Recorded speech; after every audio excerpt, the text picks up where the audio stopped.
Hey guys, my name is Priscilla Elias and I'm very excited with today's video. I'm gonna go through the entire process of a lifestyle product photo shoot from scratch. And what I mean when I say from scratch is really from scratch. From talking to the client to understand what they need, to defining the concept, the mood board with details about the color palette, vibe, angles, posing, props, models if necessary, references in general, to creating a list of shots, organizing the schedule for the shoot, and finally actually shooting, editing, and sending the photos to the client. I will also tell you what equipment I use for this photo shoot and why, how I edited the photos. I'll tell you everything. Since it is a complete tutorial for a professional lifestyle product photo shoot, it will take a bit longer than my usual videos. So grab a cup of coffee and get comfortable because I hope you have fun and learn tons of things with today's video.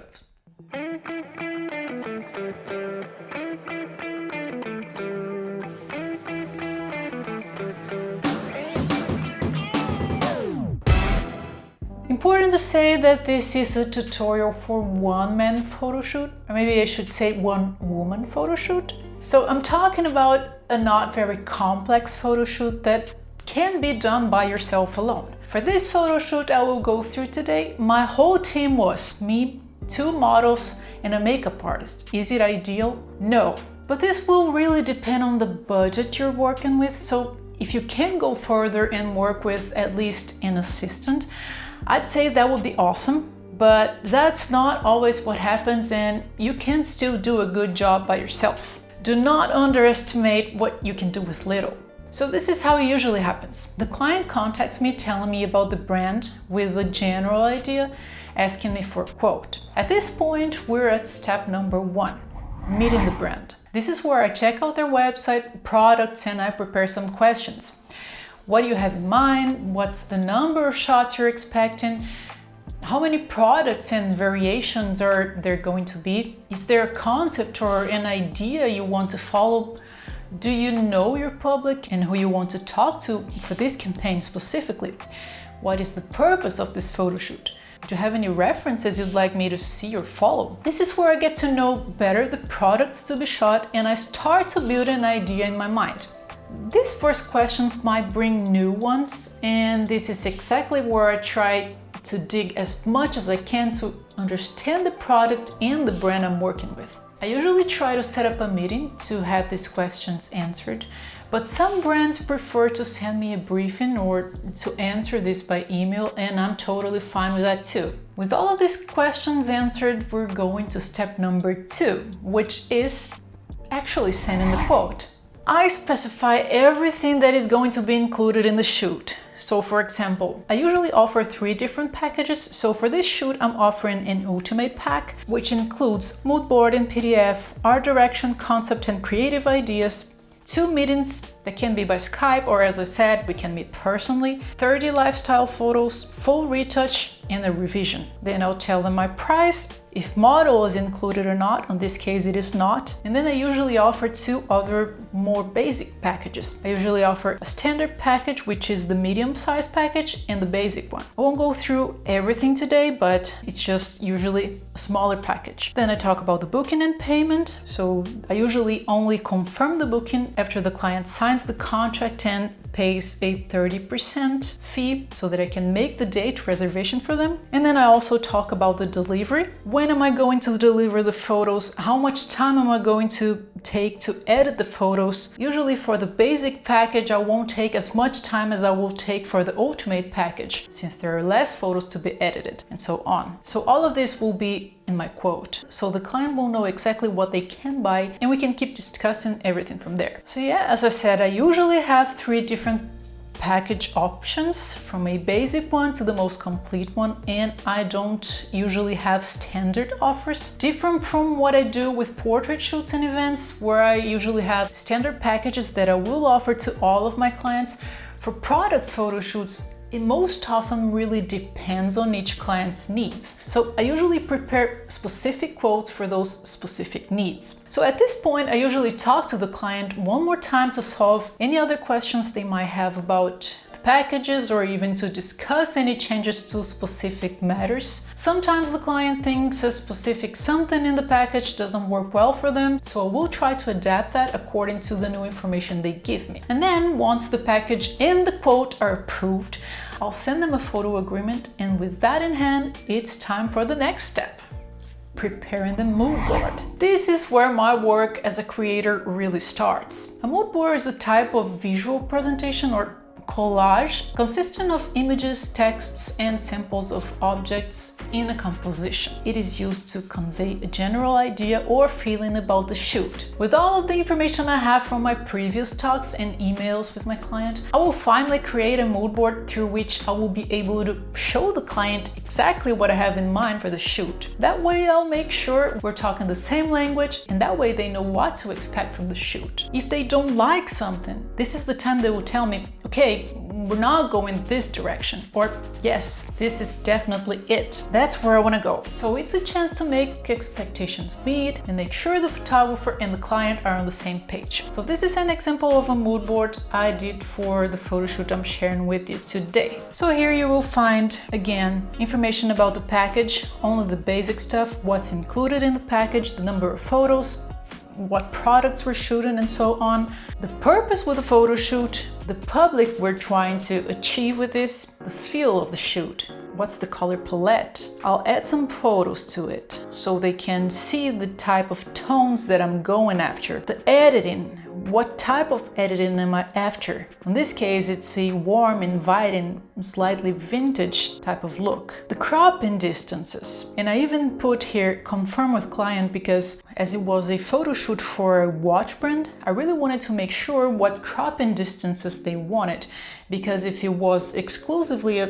product photo shoot for a website, they would probably need close-ups, they would need details, they would need to be able to see every detail of the watch. But sometimes when it's a lifestyle photo shoot, the client wants to show more than just a watch, they want to show a lifestyle. As the name says, they want to show what type of client wears that product, and this was the case for it. So of course that we wanted some photos where details were everything, but we also wanted to get a little bit of the background. We wanted to show a little bit of the city. We wanted to show more than just the watch. We wanted to show the lifestyle. So we didn't go for close-ups only. We wanted to go for a little wider shots as well. Then after that, posing and angle ideas. That way the client knows what we're going after, and they also can show the models what we're going after, so they have an idea of what we're going for the day of the shoot. So here I put some elements that represent the client's lifestyle. So a suitcase, the type of clothing, the type of place and ambient the client is at. All of that creates a mood, all of that creates a story and helps the brand to sell to their specific clients. Here I also put some minimalist shots where I would explore only angles, poses, and textures. Put some more examples. As you see, I put a lot of picture in this mood board so the client will tell me if this is what we're going after or not. Then here I put some possible models. Maybe the brand already has their own models they want to go with, but in this case they didn't, so I suggested some. And then once the mood board is approved, it's time to prepare the list of shots for approval, and along with that, a time schedule to optimize time and avoid forgetting important shots. Not all creators share their list of shots with the client, and I think it really depends on how you and the client prefer to work. I don't mind doing this at all. I think the most the client knows about what's going to be done, the better. That way we have our expectations as aligned as possible, and it gives me the possibility to change something if they disagree with anything before the actual shoot. But of course, it also does not mean I will not improvise. Sometimes I make a list of 30 shots and I end up adding 5 or 10 different ones for different reasons. Again, as long as your client gives you creative freedom and that you're certain to follow their needs, this can end up being something really good.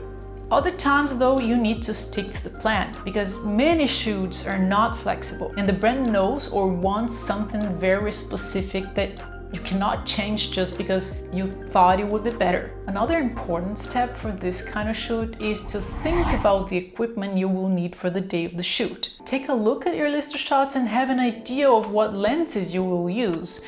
If you need any lights, filters, reflectors. Do you have enough battery for the whole shoot? Extra SD cards? Go through everything to make sure you've got it all covered.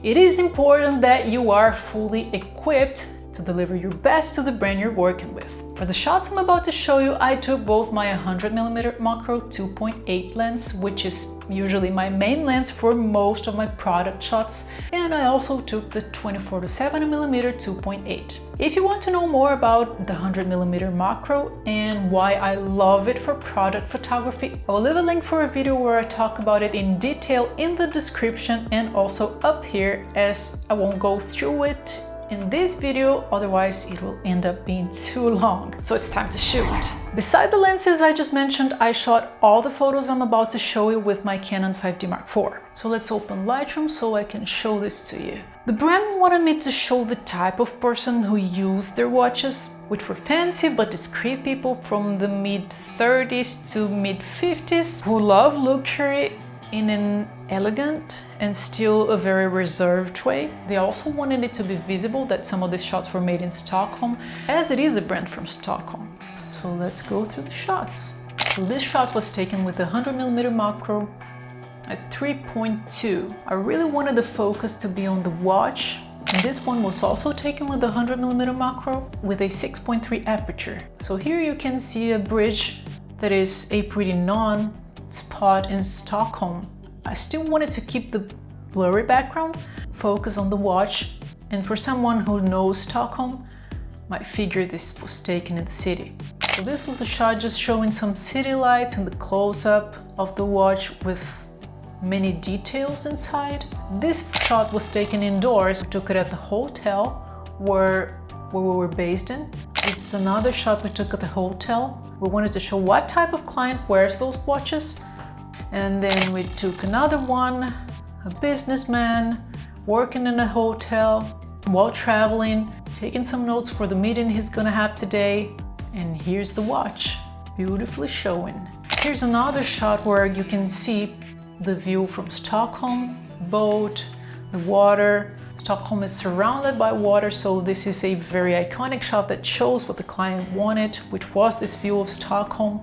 Still, a lot of focus on the watch. This is a close-up, one of the shots I told them that we were gonna do, focusing more on textures, on clothing, so we can still see what kind of client wears this type of watch, but just by watching the details. One more shot, kind of like that one, showing texture. This one is a wider shot I took with a 24-70mm lens. And we wanted to show this suitcase because it is a kit that the client sells with watch and other things inside. So it was important for them to have this shot. Another close-up showing different clothing, different textures, still a lot of details on the watch. And this one is the female model of the watch, again with a 100mm lens, textures of the clothing. These were some of the shots that were picked by the brand in the end. And yeah, this will be the next step in the process actually. Before editing the photos, I will send my client a contact sheet with all of the photos for them to choose from. I usually make a pre-selection of the good images, so I won't send them any test photos or images that are out of focus or that for any other reason are not good. I'll also make small light adjustments in case some of them are underexposed. But that's about it. Sometimes when I work with brands, I prefer to personally sit with the responsible and show them the good photos in my office using a big screen. That way they can see the images in detail and we can go through what can and what cannot be done with each one of the photos. This also allows me to do quick changes of some of the images in order to show them any ideas or possibilities we have for editing. The reason why I like to do this is because many people have no idea of what can or cannot be done in post. So this saves us time and the client ends up feeling a lot more confident with what's to come. Done that, finally it's time to edit. Now we have the client's pick in hand and it's time to work. And sometimes this is where most of my time from the whole shoot goes. I make sure I clean the whole image so there will be no dust, fingerprints, reflections, or any sort of problems with the photos. And this, along with all of the other color, light, and background adjustments that I might need to make on a photo, can take from 20 minutes to 2 hours, depending on the complexity of the work to be done. I use Photoshop for aesthetic corrections and Lightroom for color corrections for all of my photo shoots. Something I do very often is to edit 2 or 3 photos first and send these first edits to the client so they will approve the style of editing. That way, once again, I make sure we're on the same page and I avoid having to edit all the photos from scratch if they dislike the colors or anything like that. Plus, having 2 or 3 photos up front usually makes them happy and more confident about the work that's being done by you. So it's usually a win-win. And yeah, these photos took me from 1 hour to 2 hours to edit each. It's details, but they make the whole difference. By now, we're almost done. It's time to export the photos. And I will not go through the detailed process of how I export my photos because I already have an entire video talking about that. But in case you haven't seen that and you want to know how I export and send my photos to my clients, I will leave a link for that video up here and in the description as well. And then finally, it's time to deliver the photos. Here's where I upload my photos to Google Drive. And if you do not use Google Drive, you can also use Dropbox, OneDrive, iCloud, or whatever other cloud service you like best. I'll copy the link for the folder that will contain both the HD and the social media files, and I'll just copy this to an email that I will send to my client. I'll always remember to thank them for the preference and make sure they feel free to contact me if they want any specific corrections or changes to any of the images. Eventually, the client wants some changes or corrections to colors or any other details, and that is something I'm also always open to do, a revision. And yeah, that's about it. It might sound like it's just a shoot for some people, but working with brands and concept usually takes a lot of planning and organization, as you've seen here today. If this video helped you, please give it a thumbs up and consider subscribing to my channel so I'll be able to keep producing better and better content for you.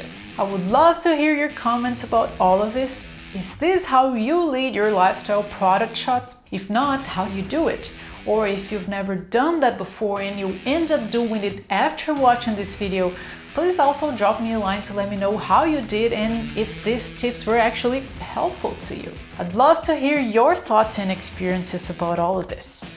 Well, that is all for today, guys. Thank you so much for watching me and I will see you in the next video. Ciao!